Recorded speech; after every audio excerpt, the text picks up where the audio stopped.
Domo arigato, geek to me radio, da da da da da da. Domo arigato, geek to me radio, da da da da da da.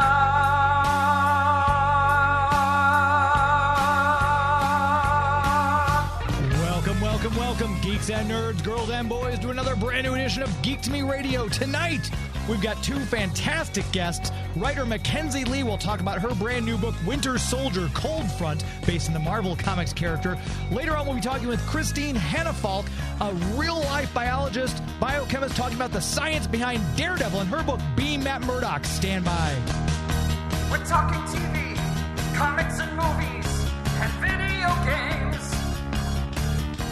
And if you don't know Star Trek from Star Wars, we'll try to explain. There are 12 doctors for Hogwarts houses, one ring rules them all. To be the greatest Pokemon master, you must catch them all. You must catch them all. Try to catch them all. Gotta catch them all. Gotta catch them all.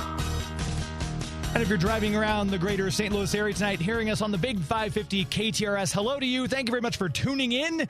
If you are trying to stream us, unfortunately, we are not online tonight because this is a pre-recorded show. I'm not in the studio at the Gold Tower at KTRS right now. I am in Pensacola, Florida, a great event down there. I will bring my wrap-up next week, let you know how things went, who I got to talk to, all the cool things. Hopefully you're following me on social media, because if you were, then you probably saw a lot of the shenanigans I got up to on Instagram at Geek Me Radio, on Twitter at Geek Me Radio, Facebook.com/Geek Me Radio.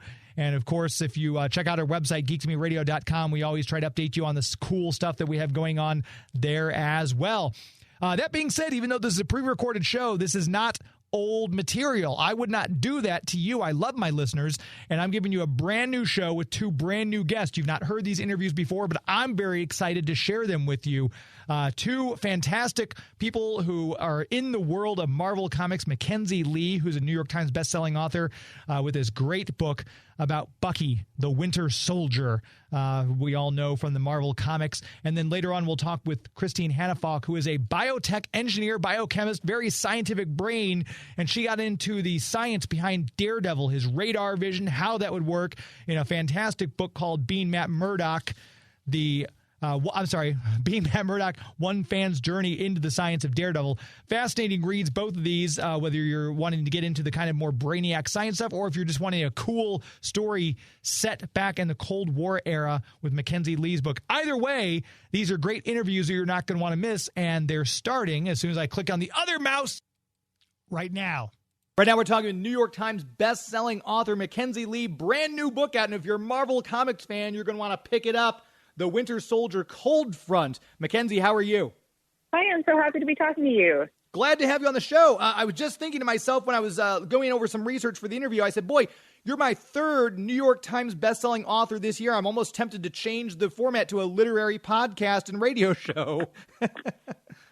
Third this year. It's only February. I know, it's been crazy. All the new books coming out, I guess. But I was so excited for this one. Obviously, I'm a Marvel Comics fan.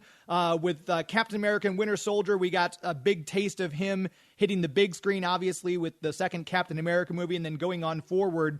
If you would, talk a little bit about your introduction to the Marvel world, to comic books in general. So I desperately wanted to be a comic book reader when I was a kid.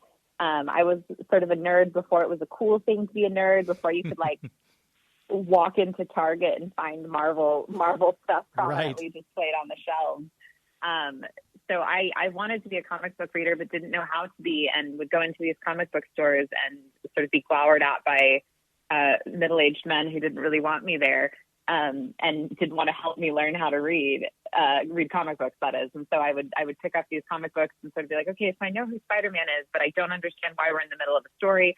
I don't know who these characters around him are. And I didn't understand it and didn't know how to read them. And then when the movies started coming along, the Marvel movies, like so many people, I suddenly had this foundation that I knew who the characters were. I knew what their sort of backstories were, and so I was able to more easily access comic books and to understand these stories.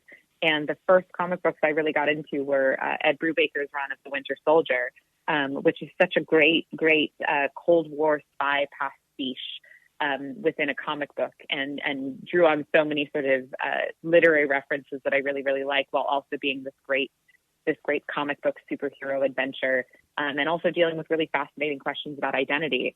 So I sort of actually, my first real comic book love was Bucky Barnes and the Winter Soldier, and I sort of imprinted on that Ed Brubaker run before I was even really a comic book fan. That's a great run. So I feel very lucky to have come full circle.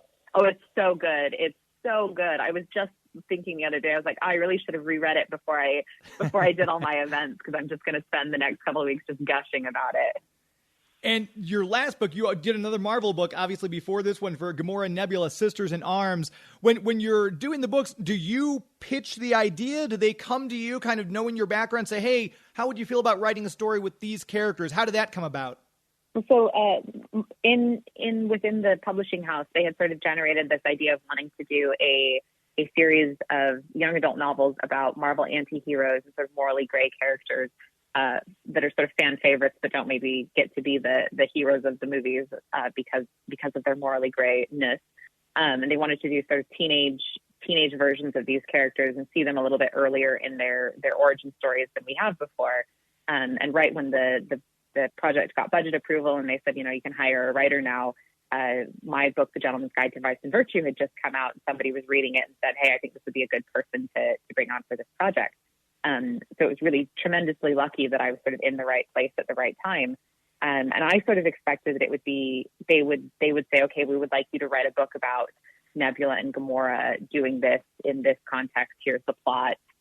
You can maybe like make up a name, and that's sort of the contribution you get to have. But I was so surprised and delighted that they really wanted me to be a true collaborator on this. And I got to bring them my ideas and my mood boards and my references, and then what they would provide in return is sort of the comic know-how. And I was thinking about with Gamora and Nebula, I said, okay, they want to do like a sci-fi book, because they're sci-fi characters more than Winter Soldier is more historical. With Nebula and Gamora, they said, okay, we want to do a sci-fi. And I said, okay, my favorite sci-fi, I want to do a space western. I want to do something like Firefly. I want to do Mad Max. I want to talk about capitalism and strip mining, and do an Old West pastiche and talk about fanatical religion and all of these different things. And they said, great. Have you thought about using the Universal Church of Truth? Have you thought about bringing in Adam Warlock? Have you thought about framing it with the Grandmaster? Here's 50 to 100 comic book references we can give you. We're going to scan and send you individual pages of comic books. Here's some ways you can bring in the Infinity Stones and this lore that already exists. And so it was really like a true collaborative process, which I really didn't expect going in, because I thought these sort of the canon would be so carefully guarded and dictated to me. And instead they really let me bring my own voice to it. And they knew that they had hired me to write my versions of these characters. And I really feel truly so lucky that I got to do that. So the great thing is now, since you're doing this as a profession, you can go buy all the comic books. Oh, this is reference work. I have to write this off of my taxes now. I'm sorry, I need this. Oh, absolutely. I've had to explain to my accountant every year and be like, no, it actually is for work that I'm buying comic books. I actually can write this stuff off. That's brilliant. I mean, that's living the dream right there. For real. And then with this new one, obviously highlighting Bucky, the Winter Soldier, you've got a BA in history, so I assume you were able to lean quite a bit on that, because there's a lot of obviously historical references, because it alternates between taking place in 1941 and 1954 as we kind of see, the whole thing with Bucky, an aspect of himself that we haven't had the chance to see before. So that must have been nice to have that history background, I would assume. Yeah, I mean, my history specialization, for lack of a better word, like I mostly studied England under the Wars of the Roses in the 1400s, which doesn't really apply to the origin story of Bucky Barnes. So I often feel like what a history degree prepares you for is how to do the research and how to find the answers, rather than what the answers specifically are. But I've been a lifelong reader of historical fiction, and a lot of really great historical fiction takes place and it's set during World War II. So I came in with a little bit of knowledge. My most favorite book in the world is a World War II spy novel that I often reference as sort of an inspiration for this. This is a book called Codename Verity. which, if I would really love it if everybody would read that book almost more than I want everybody to read my own books. Like, it's just so great. But I should probably stop. I'm gonna spend all week shilling Codename Verity and the Ed Brubaker Winter Soldier and keep forgetting to talk about my own books. But so I came in with some references, but there was still so much research I did specifically for this story I wanted to tell. You can't sort of universally apply blanket knowledge at a certain point. You have to do more specific research to the story you are trying to tell. And having read the book, your publisher was very kind to send a copy of it, and I was reading through it, and I think I blew through the first 9 chapters in one sitting. The way you write, it's almost like you're reading a comic book, because I'm visually seeing the pictures. You've got really... somehow you're able to provide a lot of detail so you can vividly picture it in your mind without getting bogged down in the detail. Like, I feel like Anne Rice, for example, loved the Vampire Chronicles, but she goes into the temperature of the marble floor underneath Lestat's feet. I'm like, it's too much. You kind of walk this perfect line that I've not seen another author do, where it's descriptive enough to give you a perfect visual picture without bogging down the details. How did you kind of find that balance when you're writing? Oh, thank you. That's an incredibly kind thing to say. I mean, for me, those details that make up the world are so important, especially in historical fiction.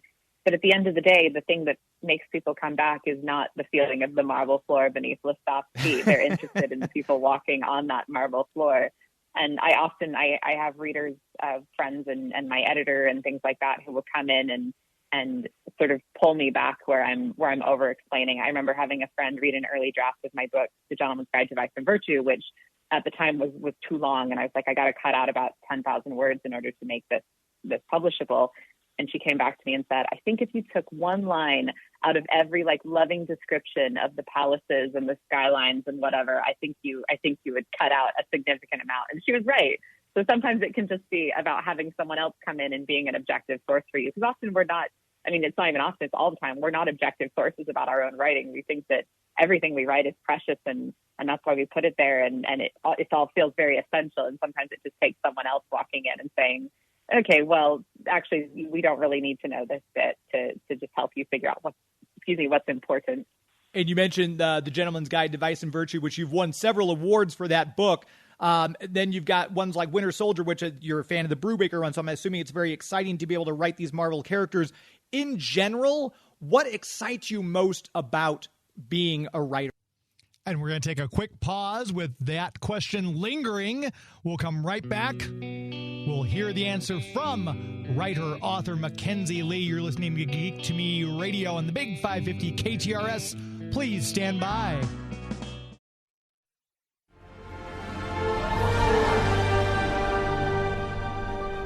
Hey, this is Yuri Lowenthal, but you may know me recently as Peter Parker / Spider-Man. And you're listening to Geek to Me Radio.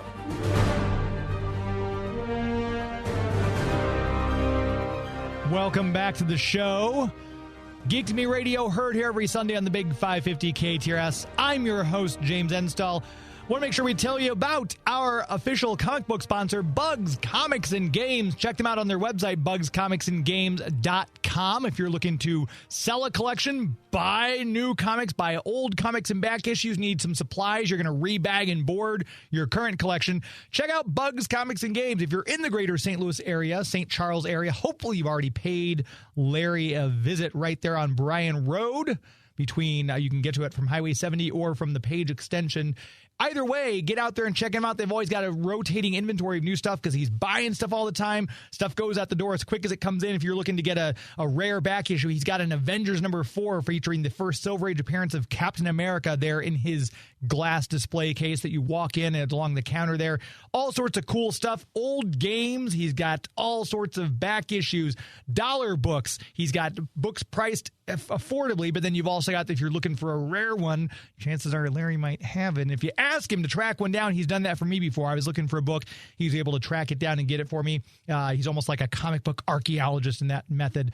But check him out. And also, if you're on Facebook, give them a like on Facebook, because Bugs Comics and Games is on Facebook too. Bugs Comics and Games, Facebook.com. Check them out there. Give that page a like. Very proud to have them as the official comic book sponsor here on Geek to Me Radio. Again, this is a pre-recorded show. I am either on my way back from Pensacon in Pensacola, Florida, or I may have just landed, or I may have missed my flight completely and I'll be stuck there till Monday. Who knows? Either way, a brand new interview with New York Times bestselling author Mackenzi Lee. We've been talking about her book, Winter Soldier Cold Front, which is a great story. If you get a chance to read it, I highly recommend it. Before we took that last break, we asked her what excites her about being a writer. At the end of the day, like I'm a storyteller. I like to tell stories. That's what initially attracted me to studying history, was that I wanted to tell stories of people in the past and people who came before us, and people whose lives often feel so different from ours until you start breaking them down to these sort of universal truths about humanity. And I love the way that storytelling teaches us things about ourselves. And creates empathy. I love books as sort of empathy machines and helping us relate to people whose situations previously felt ununderstandable and inaccessible to us. And at the end of the day, I mean, I write because I don't know how to do anything else. I'd be a really lousy plumber. And with the studying you went through in school and everything, did you kind of know writing was going to be where you wanted your life to head? Was that always kind of in the back of your mind, or did you? I've talked to actors and directors, and they find it later in life. I didn't find it later necessarily, but I definitely didn't go into secondary. I really thought I was going to be a historian. I wanted to get a PhD and be a professor and write academic papers. And then eventually had a professor sort of tell me my writing wasn't very well suited to academia. She was like, you can't write in your papers. You can't write dialogue for Richard III because you don't know who said that. And I was like, well, I would really like to be writing dialogue for Richard III. And she said, well, maybe then you should be writing something else. And I sort of, I was a big reader growing up, and then sort of fell out of love with reading when I had all these classic novels foisted upon me by school classrooms. And then when I got back into reading things I loved, and things especially that I had loved as a kid, that was when I got really into books again. And that sort of happened at the same time that I was feeling kind of lost as a historian, and the two things melded really well. And I was like, oh yeah, these were the kind of books, these historical fiction were the things that made me fall in love with history. What if instead of trying to write academically, I tried to write fiction, and it worked out pretty well. And with writing a kind of a spy thriller like this one, Winter Soldier Cold Front, that's out right. If you want, we'll put a link to that if you want to go get it. We always recommend, please support your local bookstores. Go and see if they can order it for you before you try getting it online. With writing one like this, I'm a fan of the Ian Fleming Bond novels and the Cold War setting and everything and the World War II hype. This was interesting because I don't want to call it an Elseworlds tale, but he's got I'll just say so I don't spoil it, he's got a slightly different relationship with Captain America in this when James Barnes first signs up for the war effort. Did they give you any stipulations? It's like, hey, you can't mention this. Please don't go this. Don't reference this particular run. Or was it pretty much free reign? Here's the character. Do with it what you will. No, there were some very unexpected and arbitrary things that I couldn't talk about and things that I couldn't say. So most of Bucky's backstory in the book is drawn from the comics. He's sort of in the movies they've reimagined his backstory, that he grew up in Brooklyn with Steve and they were best friends. And he was kind of the good guy who was always looking out for scrappy Steve Rogers. When in the comics, he's an army brat. He's an orphan. He's raised on the army base, and he's kind of a scoundrel. And has all this sort of righteous indignation as a teenager that he doesn't quite know what to do with. And that was more the backstory we talked about drawing from, because they wanted the books to fall sort of more in line with the comic canon rather than the film canon. So yeah, his relationship with Captain America, he sees him as sort of initially doesn't know who he is. He doesn't know who Steve Rogers is. And he thinks Captain America is this sort of empty figurehead, and it annoys the crap out of him. And so it's fun to get to sort of write a different relationship with Steve and Bucky than most people go into it imagining. And I know I've usually asked this question of authors and writers before, because in this day and age, when everything's getting an adaptation, I feel like it's always in the back of people's mind as they're kind of doing stuff. If obviously Sebastian Stan is Winter Soldier, but if we were to cast a young James Barnes to play, like if they were going to make this into a Netflix series or a movie based on your book, do you have someone in mind, like when you're writing a character, like who would be a good person to play 17-year-old James Barnes? Oh gosh, I'd never thought of that. I always, to me, like I get asked that every once in a while, like who would play this character in an adaptation, and the answer is basically like, essentially it feels like casting your friends. Who would play your friends in a movie? Because these people, they feel like real people to me, and they feel like I don't know. It doesn't feel like there's an actor analog, because he's a real person in my head. God, that makes me sound insane. Not at all. So I don't know. I'm also just like, I'm not hip enough to know who the young actors are. I'm like, my references mostly come from like the 90s. There's nothing wrong with that. Can you think of anyone? Oh my gosh, I was thinking like James McAvoy from like Atonement era. Okay, yeah, I could see that. When I'm reading it, I'm still picturing Sebastian Stan, unfortunately, and I'm thinking as I was reading this to myself, yeah, obviously, it's kind of impossible to get that out of your brain. Right, so I'm thinking, well, who would play a young Sebastian Stan? Because everyone's talking about how Sebastian Stan should be playing young Luke Skywalker now, because they look so much alike. Well, I was going to say we get 1970s Mark Hamill. There you go. Young Mark Hamill plays young Sebastian Stan, and the world comes full circle. With everything they're doing with motion capture and with the deep fake now, I'm sure that could be arranged. I'm sure Mark Hamill would love to play Winter Soldier. That'd be perfect. I know Mark Hamill is more thrilled about this arrangement than anyone else. No doubt.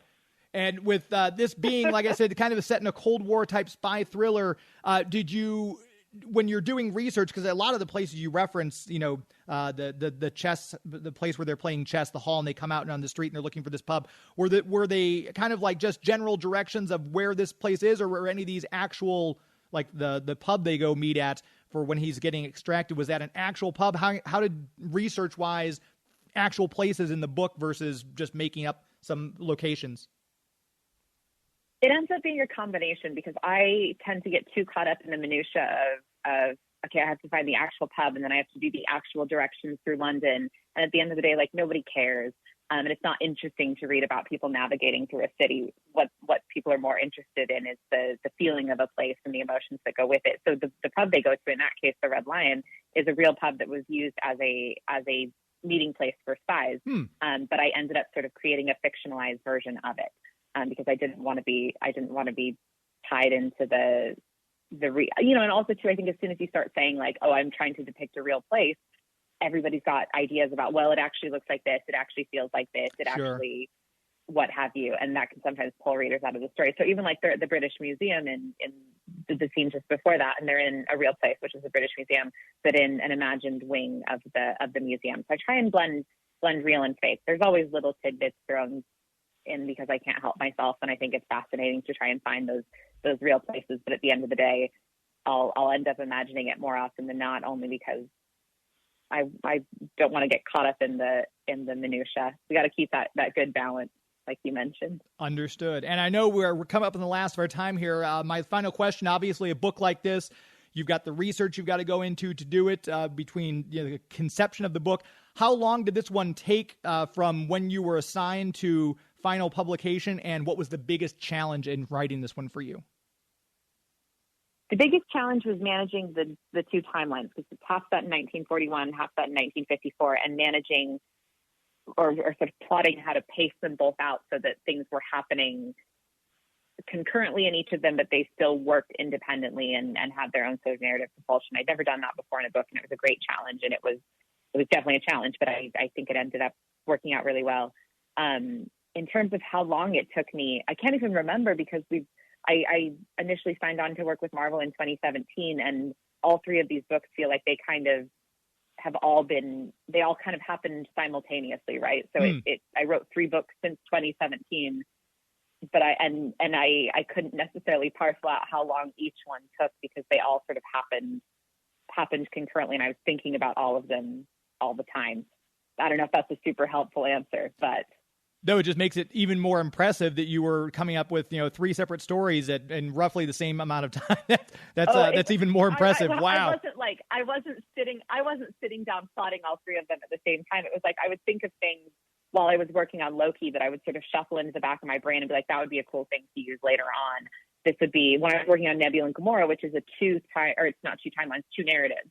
So it's both of them narrating the same things happening and trying to manage like who knows what at what time and who's making sure I'm not giving people knowledge they don't actually have just because I have it. I remember thinking at the time like this would be a cool thing to try, but doing it in 2 different timelines, like 2 different time periods. What would be a good vehicle for that? And the Winter Soldier really lent himself to that. So it's more like you have something on the front and the front burner and then something sort of simmering on the back burner, and it's just about shuffling around the pot. And you've done a great job with shuffling this plot because this was like I said, a page turner. You've got to check it out. If you're listening to the show right now, make sure you check out your local bookshop. If they don't have it on the shelves, ask them to order. You can probably get it through your local comic book store as well, because a lot of times they'll have arrangements where they can get these books that are from Marvel and things like that as well.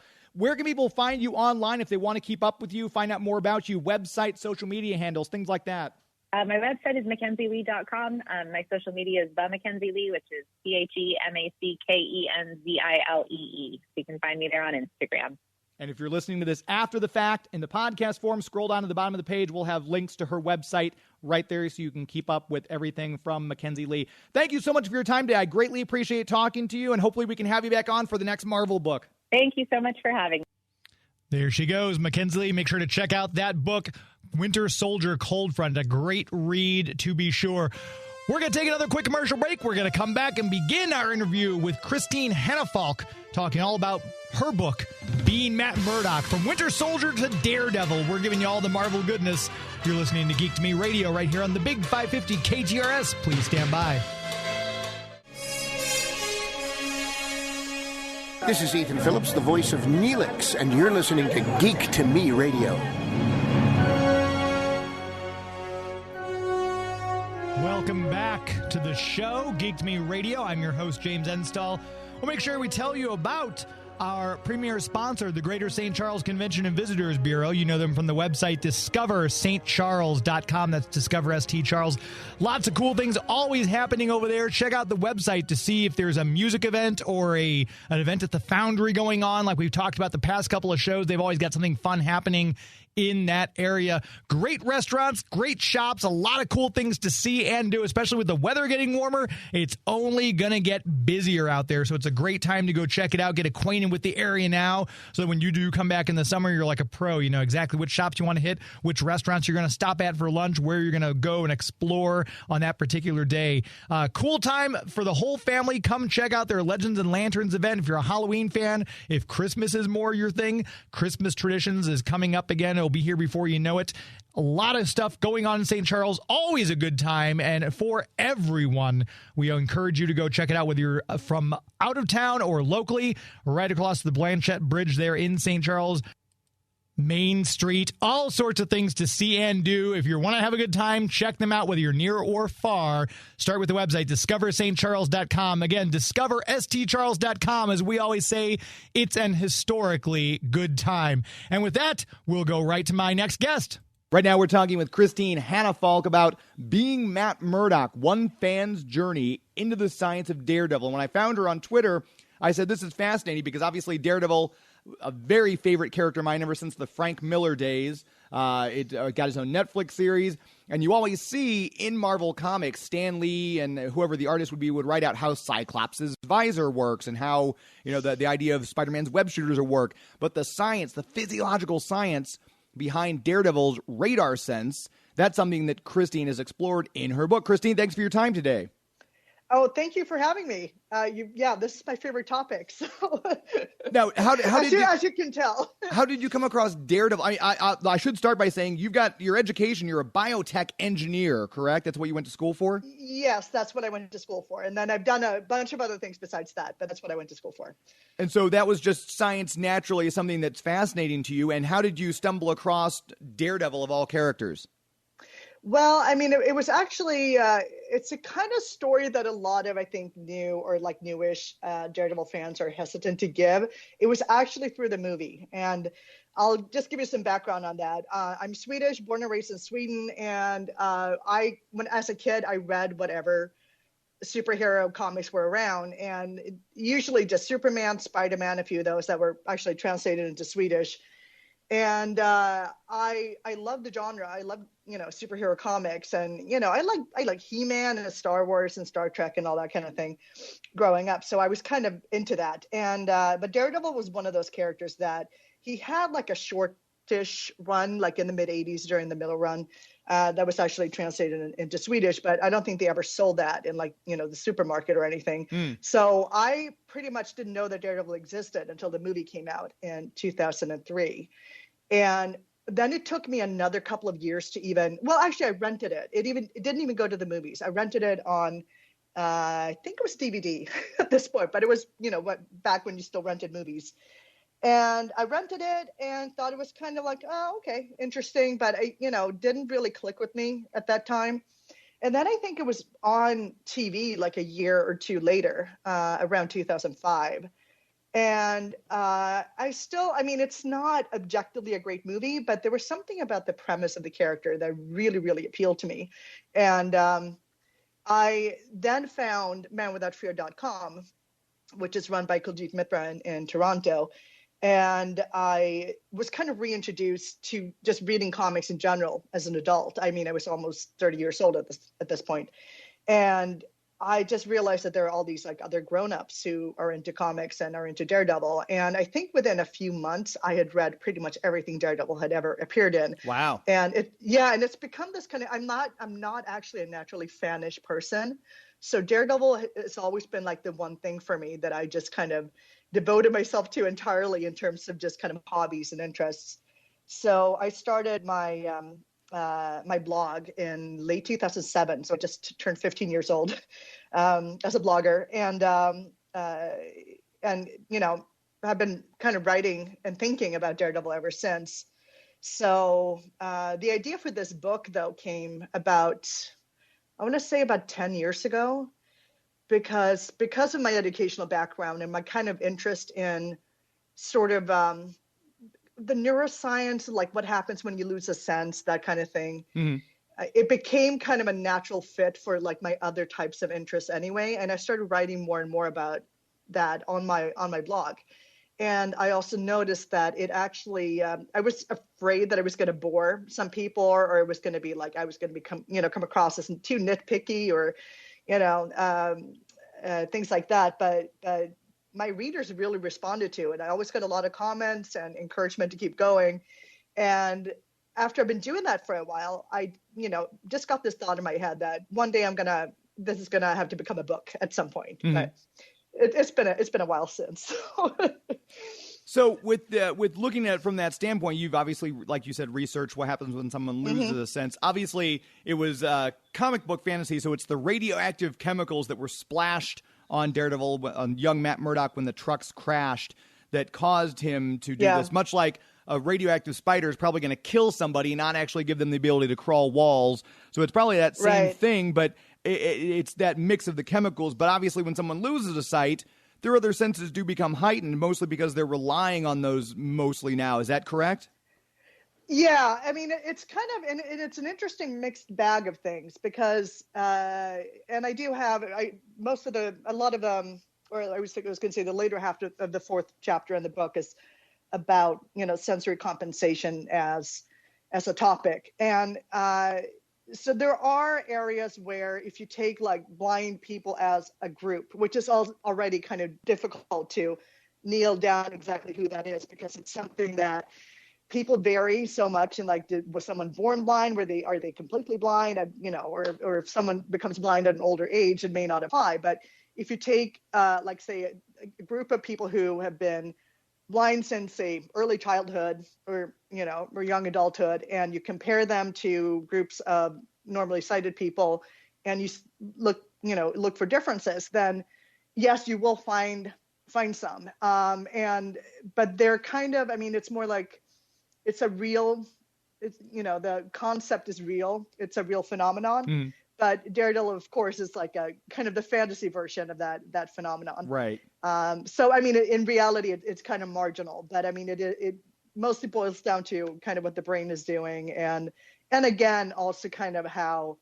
Because another important point that I try to make is that if it appears to us as if people who are blind have superpowers in order to be able to just go on with their lives, their regular lives, then that's probably our lack of imagination talking, because generally, of course, humans are very sort of flexible, and we adapt to different challenges. And so that's also kind of a very human thing for people to do. But so yeah, it's a real phenomenon, but it's much more, let's see, modest compared to what you see in the comics. And especially in the 2003 movie, which I have always defended that movie, especially if you watch the director's cut. The director's cut's a much better film, regardless of, people nitpick that one. But anyway, we got the Netflix series, and it explored in a different way. The movie, though, almost with the sequence with the rain falling down, and he's able to kind of pick out stuff like echolocation, like bats. Obviously, that's a real thing. Echolocation in bats, that's how they kind of use sonar. They hear the sounds pinging off other things.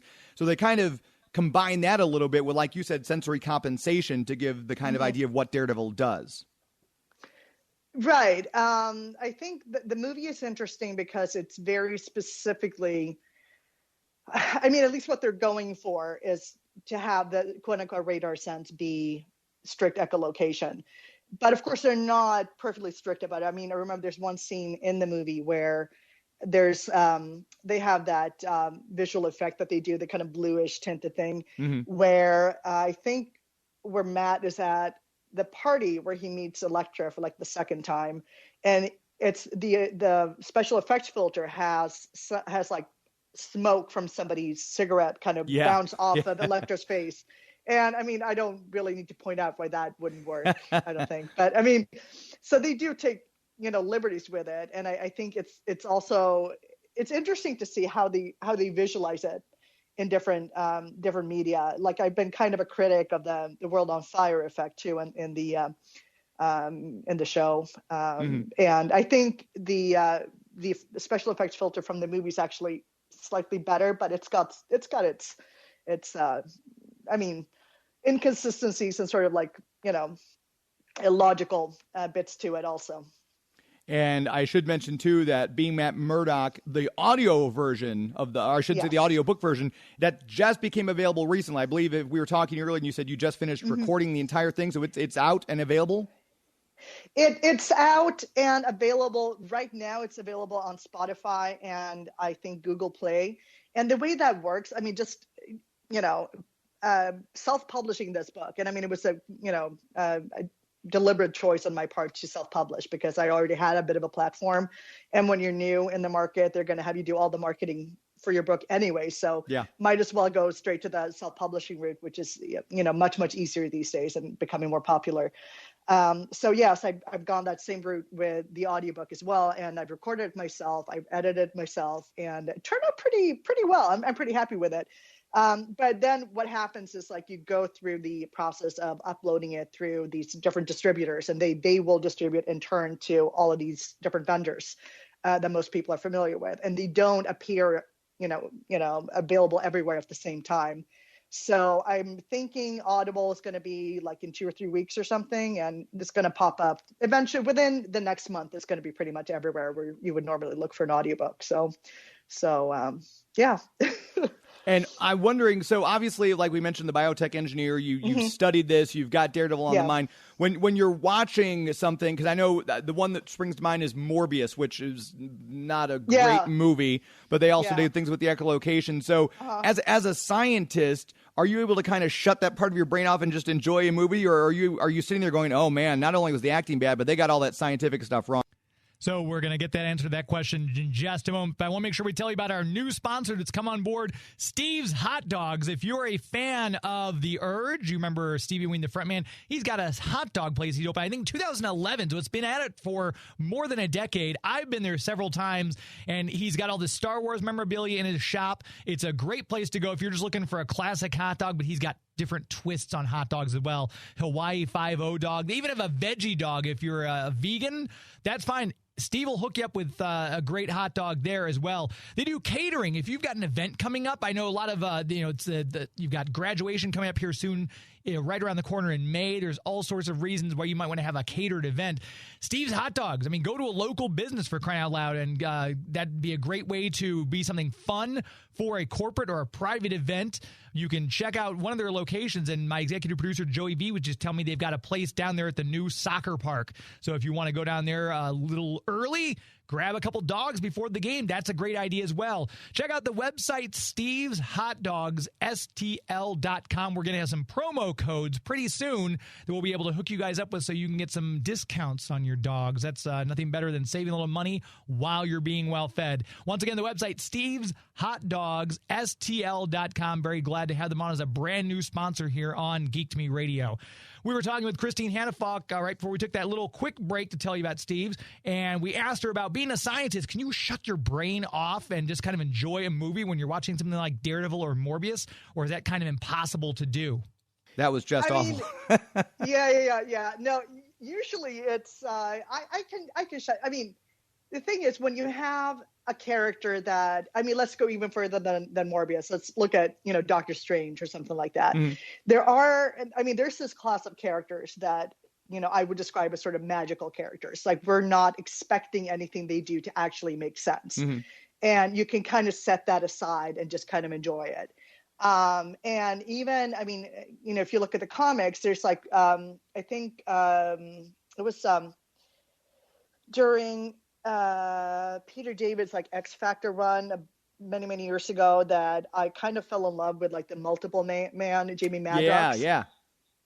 And I mean, that's a character whose powers are like, completely implausible and just, downright silly. But that's not like, if I read a comic like that, I'm not going to think about the science. I'm going to have more fun with just sort of the philosophical side of it. I think it's kind of fascinating to have like this character who makes like clones of himself that he sends out into the world, and then they come back and rejoin and everything. And I thought that was super fascinating. So I think depending on the character and the context and the premise, it depends. Like, I have a friend of mine who's she's actually a research scientist. She and I were many years ago, we were watching it was either Mission to Mars or Red Planet, those movies that came out around the same time and were both about Mars. Mm-hmm. And I think it was the one that's not very good of the two of them. I can never remember which one. But there's a scene in it where they have like a stretch of DNA that's about 12 or 14 base pairs long. And it comes up on screen and someone in the cast says, "Oh, look, it's human." And we, of course, as scientifically trained, find this scene hilarious because it's like, just the idea that anyone would actually have the human genome memorized, number one. And number two, that a stretch of 12 base pairs would somehow be unique to any particular, not just any particular organism, but even to one, that's the kind of repeat that statistically would appear in any genome many times. So it's just sort of like, that's how you maybe sometimes watch movies like that and can kind of laugh at it. But I can usually set it aside. I think the thing for me that with Daredevil is that, and the reason I am kind of more nitpicky about Daredevil is that he, unlike a lot of characters, actually has the potential to come sort of close. Mm-hmm. To, like, he is someone who can be kind of understood scientifically. And of course, you're going to have to stretch that a little bit. You're going to have to, move some boundaries and he's not strictly realistic, of course, but he comes much closer than a lot of other characters. And I think because he can be approached in a way that's more kind of rational and kind of rule governed, I tend to kind of expect a little bit more, or at least hope for a little bit more. And I think one thing I kind of want to kind of accomplish with this book has been to just put that into people's heads, whether they are readers of Daredevil or, hopefully writers of Daredevil, to realize that you can actually approach this character in sort of a rule governed way and have that actually guide you, and when you do break the rules, you're aware of which rules you're breaking, pretty much. And obviously, Daredevil being a Marvel property and Marvel being owned by Disney now, and we know Disney is very litigious. I suppose, were you worried about clearing anything? Did you reach out to either Marvel Studios, Marvel Comics, or Disney just to say, hey, I'm doing this, just to kind of make sure you weren't treading on verboten ground? No, I didn't. And the genre of books where you have, everything from sort of Batman and philosophy to, science of the Avengers. And I mean, it's a whole kind of genre of books. Some of them probably have been cleared. A lot of them have not. And they will usually have something written where it says like, not the official, this is not an official book. This has not been licensed or and because, I think are Marvel aware that this book exists? And yes, some people at Marvel probably are. And I've also given the book to a bunch of former Daredevil writers and artists. Yes, I've been able to do that at conventions and stuff. And I've reached out and have, sent copies to some of my favorite past writers, and some of whom I've been in contact with before. But no, generally though, since this is a kind of book that falls under sort of commentary and critique, I'm pretty sure that this is a very obvious fair use of the property, and there are no images or anything in it, because that would get you into more of that kind of territory. I've also not, even the artwork on the book is meant to be sort of kind of, like a Daredevil fan will recognize the image of the glasses. Yeah.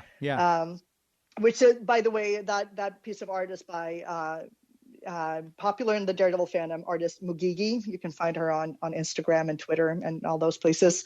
And so I knew I couldn't go with a depiction of the character, but if you go with a pair of glasses, it will connect, readers to the character without being something that's obviously, off limits.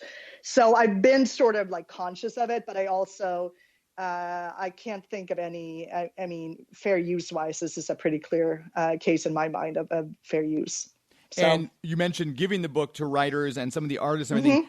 As you were writing it, did you reach out to any of them to say, hey, just kind of curious, when you were writing this segment, did you take into consideration, did you have any input on the book from any of the writers or artists? No, I didn't. And I'm thinking that if I ever do like a second edition, I would want to do that and maybe add like an interview or something, or even have someone write a preface. I didn't. I mention a conversation or sort of written conversation on my blog with Paulo Rivera that I reference in the book. So I guess that kind of, we didn't talk about this book specifically, but we did talk about one specific instance of kind of the radar, his take on the radar art during that run. And that I referenced in the book. But no, I didn't. I was thinking of doing that, but I also kind of had a very clear view of how I wanted to sort of approach it, as kind of, this is what I'm seeing as a reader. This is what I'm experiencing. This is what I'm guessing are, behind some of these creative decisions. So it becomes very much sort of a fan's journey, like hopefully a knowledgeable fan, right? But a fan's journey into this material, and like what I'm taking away from it. So it kind of, I think for like a potential second edition, that would be great. But also, in terms of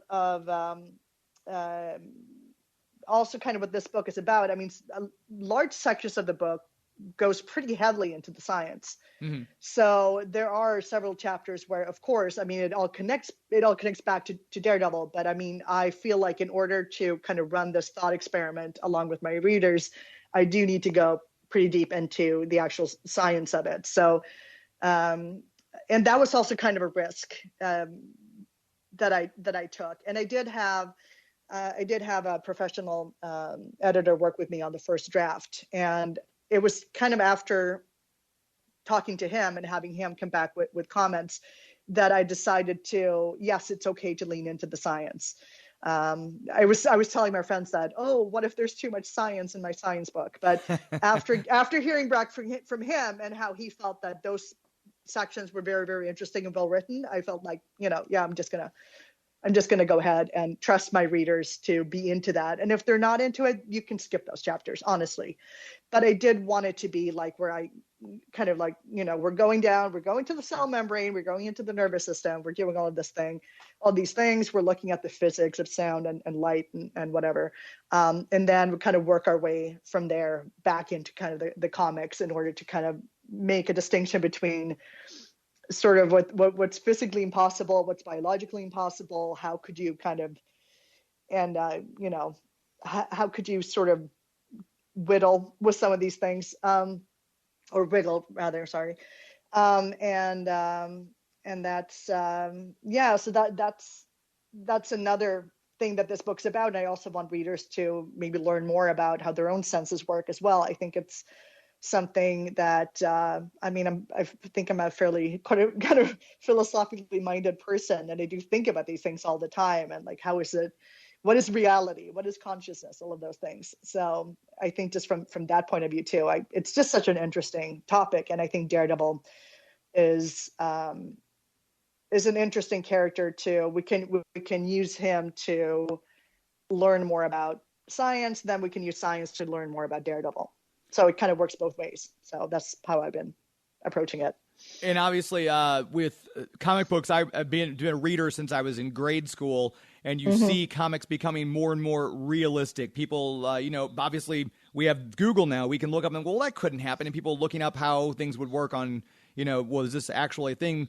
Because some people just can't turn off their brain and just suspension of disbelief. But the comic books have become more grounded in reality. And we see that like with the Christopher Nolan Batman movies, even becoming more grounded in reality, less Tim Burton-esque. So I guess I would think that this is actually probably the best time for a book like this to come out when people do want that, hey, could this really happen? I would assume that this would work in your favor for the book. I hope so. I do think, though, that there's a distinction between movies and entertainment in general becoming more grounded and then becoming more quote unquote realistic. To me, those are two very different things. And I think there's even, to me, even if we look at the comics, like one of the most sort of gritty, realistic, quote unquote, grounded runs in recent memory was that of Brian Michael Bendis and Alex Maleev. And, but I don't think the sort of the science of the senses were particularly grounded at all during that period. So there's a difference between sort of having characters, like even very fantastical characters, set in sort of a real type of landscape or urban environment that feels very kind of natural and close to home, and having their powers necessarily be kind of reined in by any sort of scientific thinking. Those seem to be kind of separate to me. And I do think that the show in general did a pretty good job of like not going completely, completely crazy with it. Although, of course, I mean, there are some scenes that don't make sense and other scenes that I think are really well written. So there's definitely that potential. And I do think that having things not be like too crazy is something that works well with sort of a grounded character like Daredevil anyway. Yeah, and I know Daredevil, like I said, he's one of my favorites. One of the street level characters like Daredevil and Punisher are always kind of more interesting than the people who have the godlike powers like Thor and everything like that. Any plans to do a deep dive on another character down the road? Maybe the science of Iron Man and his armor or something like that, or anything coming up that any tickling ideas in the back of your head? No. Like I said, I think for me, Daredevil has been just such a special character in my life. And I don't think, and I think being able to write a book like this, it's hard to do about very many other characters, honestly. So I think this has very much been like one of them. I mean, this has been definitely finishing this book was really on my bucket list for like my entire life. I was like, I can die happy now. I think that the point where I decided that, I've been working on it on and off for like almost a decade. And then about a year and a half ago, or maybe 2 years ago, I decided to just get it done. And it was at the point where I was thinking, like, if I were told that I had a year to live, I would prioritize finishing this book. And, and just as a kind of a tip to everybody out there, if you do have something in mind that that you feel that strongly about, do it. Just do it. Make it happen. Put aside, carve out whatever time you need to get it done. You'll thank yourself. Because for me, it became the kind of thing where like, no, I'm just gonna do it. And I think my passion for Daredevil specifically has been a big part of that. And I would be interested in writing more in general, like writing other books and other topics, but not necessarily another superhero though. I'm just thinking the biotech engineer in you can find out sticking an electric arc reactor into someone's chest, would that really work to keep shrapnel out of the heart? I was always wondering that when I'm watching the first Iron Man movie, but so it's one of those things. So that might be a topic for another book. I'm just putting it out there. Yeah, I'm just thinking of, although that probably, I don't, depending on what kinds of metals you're using, I'm always thinking like, that's gonna be icky, and then you have to have that interface between like a biological system and a metal surface. Right. And how does that work? And there's a lot of question marks around that stuff. Definitely. So yeah, and I mean, my mind does kind of work that way. Like I do watch that stuff and be like, Well, really? we'll maybe leave that one to another author then, since it sounds like Daredevil is your guy. Yeah. Again, the book, Being Matt Murdock, One Fan's Journey into the Science of Daredevil. If you're enjoying the Chip Zdarsky run right now on Daredevil, you can pick up Christine's book and have that as a little companion piece as you're reading the current series or going back reading any of the other great stuff, right? Frank Miller, D.G. Chichester, and Nascenti. It's always nice to have that little grounded in reality comparison to what's going on and what you're reading in the comic books. Where can people find you online if they want to keep up with you? Sure. I don't update my blog as often as I used to, but I'm at the www.theothermurdockpapers.com, which is of course a play on the story arc by Bendis Malim that was called the Murdock Papers. So this is the Other Murdock Papers. And I am on Twitter as Chris_TOMP for the Other Murdock Papers. I am, let's see, where else am I? Well, there's a fan page on Facebook, and I do have an Instagram page as well, the Other Murdock Papers. So, and if you want to send me an email, it's theothermurdockpapers@gmail.com. Perfect. And people can pick up the book at their local comic book store probably, or they can order it obviously at their local bookstore. But obviously you can get it online as well, especially in the audio form. Yeah, you can get it most places online. So yeah, I mean Amazon, but also you can buy it through Barnes & Noble online and stuff. Yeah. Perfect. And we're looking forward to hearing the audiobook in Christine's voice. Christine Hanefalk, I appreciate your time so much. Thanks very much for the time, and hopefully we'll talk to you again very soon. Well, thank you. That was a great conversation. I appreciate both my guests. We had Mackenzi Lee talking about Winter Soldier Cold Front, and now this one we just finished up here with Christine Hanefalk. Her book, Being Matt Murdock, One Fan's Journey into the Science of Daredevil. Great stuff to read out there. Hopefully you enjoyed these interviews. Next week we'll be back with another live show. We'll have probably some of our Pensacon interviews. Too many cons on the brain, I apologize. But I appreciate your listening each week, subscribing, and following us on social media. Until next week, my friends. It's not in the way you watch I zombie. It's not in the way you watch The Flash. It's not in the way you love Scotty Young art.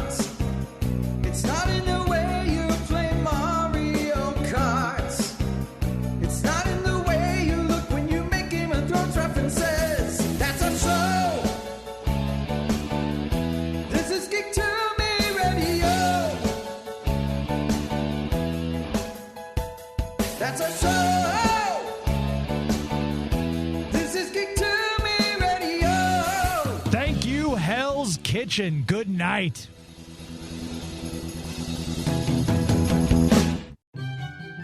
Hey kids, are your parents about to buy you a shiny new toy from Amazon?